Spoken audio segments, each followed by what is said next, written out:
m'pap jam relo. Comment t'as dit ça en anglais? Ou pas connaît? I will never ever call you.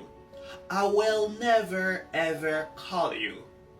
In English, we use never ever as a more forceful way to say never. En anglais, nous utilisons never ever comme un bagay qui pour renforcer façon pour dire never. Nous connaissons never veut dire jamais.